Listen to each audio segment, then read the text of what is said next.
Now, the OECD says for the first time since the pandemic began, there is hope for a brighter future. It expects the global economy to build momentum over the next 2 years, in part because of COVID vaccines.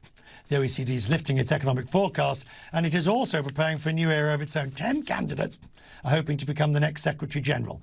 Member nations will make a final decision in March. One of those candidates is Ulrik Knudsen, the current Deputy Secretary General of the OECD, who joins me now. We'll talk about your candidacy in just a moment. Let's just look at the OECD says that next year might be better and is raising economic growth, but the risk is very much still on the downside.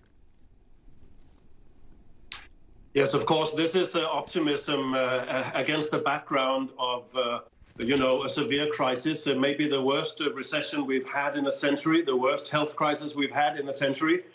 So it's dark right now. But what we are saying is that there is a chance for the economies to recover next year. There is a chance of a comeback, but we'll probably have to get through a dark winter before we see that kind of light in the global economy. So, to your candidacy for the head of the OECD, you're in a really difficult position here, aren't you, compared to the other candidates? Because they can all say, well, we should do this, we should do that, we need to reform here, we need to reform there, but you can't do that because you are part of the existing regime, or the existing administration. So let me ask you, sir, what would you change?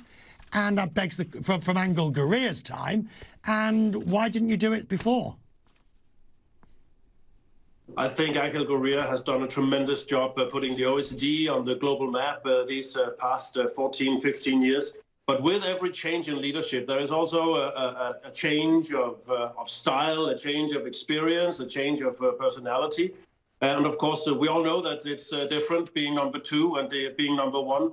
So I will bring with me also ideas for how we can make the OECD more agile, more open, less hierarchical, perhaps also adjusting to the working methods of the post-corona society and economy.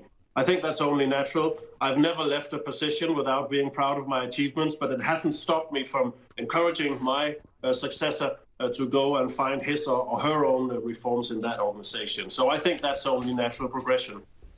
You see, the point is, Angel Gurria is he's one on his own. He manages to, and he speaks truth when it's uncomfortable for members to hear it.